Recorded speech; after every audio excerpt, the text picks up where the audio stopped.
ঝিনাইদহের তসলিমা ক্লিনিকে ভুল চিকিৎসায় এক প্রসূতি মায়ের মৃত্যুর অভিযোগ উঠেছে। ঝিনাইদহের প্রসূতি মায়ের মৃত্যু যেন নিত্য নৈমিত্তিক ঘটনা। একের পর এক প্রসূতির মৃত্যু হচ্ছে, কিন্তু বিচার হচ্ছে না কোনো ক্লিনিক বা কর্তৃপক্ষ বা ডাক্তারের।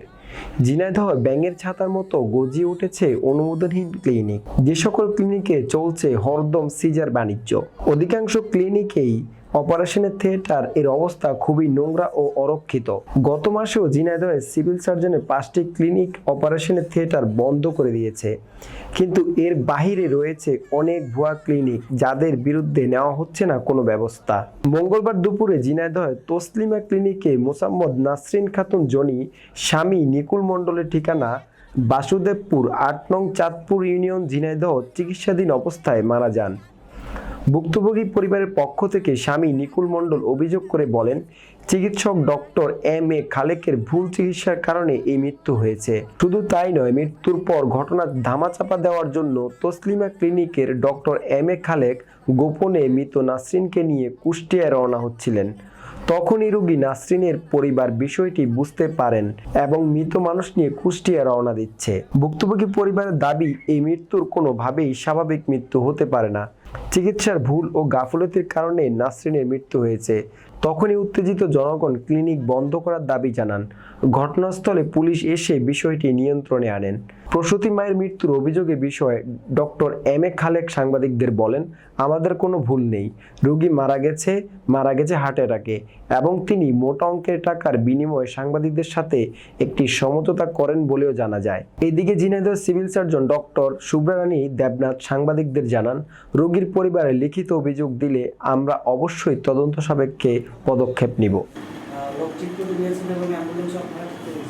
এটা তো আমারই দায়িত্ব, ওরা তো পারবে না। তো ওটা দ্রুত নিতে হলে আমাকে তো যে হসপিটালে পাঠাবো সেখানে তো আমাকেই তুলে দিতে হবে।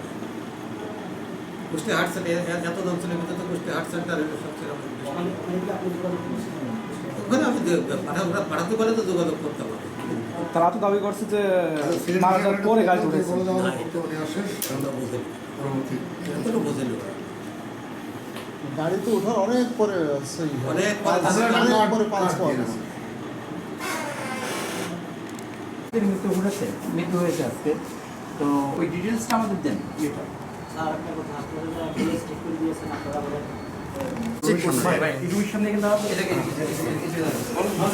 মারা যাওয়ার পরে ওনারা অ্যাম্বুলেন্স ঠিক করছে, বলছে আপনাদের কারো যাওয়া লাগবে না, আমরা কুষ্টিয়া নিয়ে যাচ্ছি। মারা তাই অ্যাম্বুলেন্সে উঠাই পরে যে রেখে দিয়েছে। অফিসিয়ালি কোনো রেকর্ড করে না, বলছে আপনাদের কারো যাওয়া লাগবে না, ওরাই অ্যাম্বুলেন্স ভাড়া করছে, ওরাই আবার লাশ উঠাইছে, বলছে আমরা নিয়ে যাচ্ছি। পরে আমরা সব আটকাই দিয়েছি যে কেন। অবশ্যই চিকিৎসার গাফিলতির কারণে মৃত্যু হয়েছে এবং এর সঠিক বিচার চাই আমরা, না হলে হাসপাতাল কিন্তু আমরা বন্ধ করে দিই।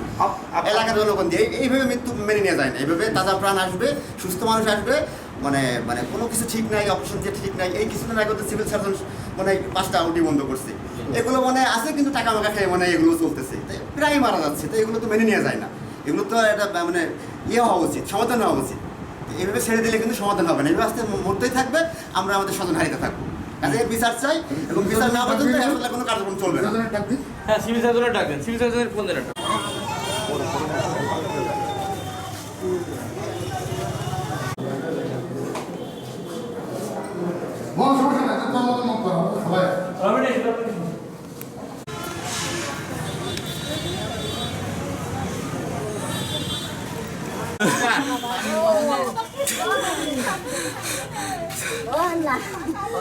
ভাই বলেন কি হয়েছিল? ভাই কালকে সিজার করেছে। কালকে সিজার করার পরে আমি দুপুরের বলেছে, সকালে বলেছে রক্ত লাগবে। আমি সকাল 10টার দিকে এসে রক্ত দিয়ে গেছি একজন নিয়ে, আমার এই বাসার ভাই। রক্ত দেওয়ার সময় সে রোগী একদম সুস্থ। আমি কথা বলে গেলাম, রক্ত চলছে। পরে আমি বাসায় যাও 2 ঘন্টা পরে শুনি মারা গেছে। নাম কি? দাম জানি কি হয় আপনার? আমার